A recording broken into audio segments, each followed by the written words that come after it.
Howard Jarvis Taxpayers Association has endorsed Carl DeMaio for Congress as a way to make sure taxes are efficiently and accountably spent. Carl is here joining us this morning, of course, running against incumbent Scott Peters for Congress. Good morning to you. This is a fairly big endorsement. Right. The Howard Jarvis Taxpayers Association is California's leading taxpayer advocacy and protection group. And they don't just fight against tax increases.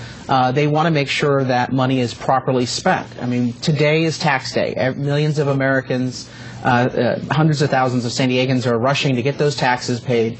And San Diegans want to know that the money that they're paying is being put to good use, that the money is going to go to important services like road repairs, quality schools, the services that make for quality communities and affect our lives. And a lot of times we see too much waste in government and the money being spent improperly. That's what the Taxpayers Association is dedicated to, and that's what I've dedicated my entire political career to, is being a watchdog for taxpayers. Yeah, let me give you a quote from the association. Carl DeMaio was the driving force behind reforming San Diego City Hall and saving this city from bankruptcy. I mean, that's a pretty big promotion. Right when I inherited, when I won my seat on the city council, my opponent in this election, Scott Peters, had been on council for 8 years, and he left the council. What he handed me was a city that was billions of dollars in debt, hundreds of millions of dollars in deficit each year. Services had been slashed, road repairs had been canceled, and people were predicting the bankruptcy of San Diego. And I said, no, we're not going to raise taxes, we're not going to cut services, we're going to rethink how we spend the money that people have already given us. And we were able to balance the budget. We were able to do that by bringing Democrats and Republicans together. So ultimately, balancing a budget shouldn't be about slashing and burning. It should be about making government work more efficiently, so that you don't throw the baby out with the bathwater, but you are fiscally responsible with the money that people send you.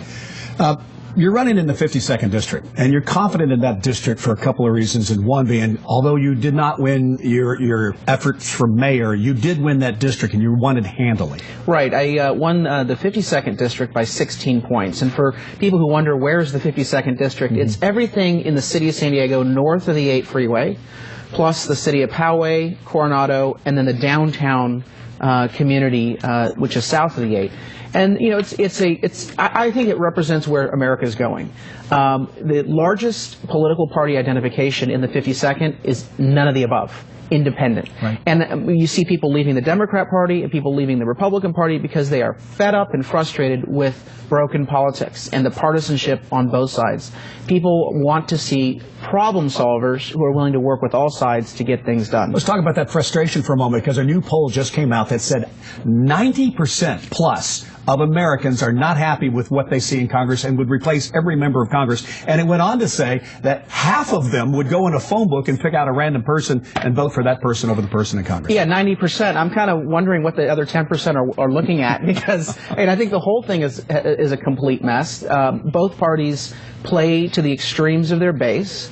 And many times they oppose the other party's ideas just by default without offering a solution of their own. So I've always said, if you should stand on principle. If something's bad, vote against it. But in the next breath, lay out what you would be willing to vote for. What is your solution to education, environment, health care, job creation?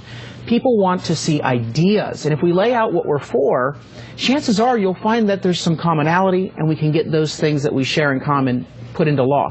Unfortunately, people are focusing on what we're all against rather than working together to solve problems. And I'm hoping that I can be one of the major voices back there to change that tone and tenor. All right, Carl DeMaio, thank you so much for coming in. Thanks so much.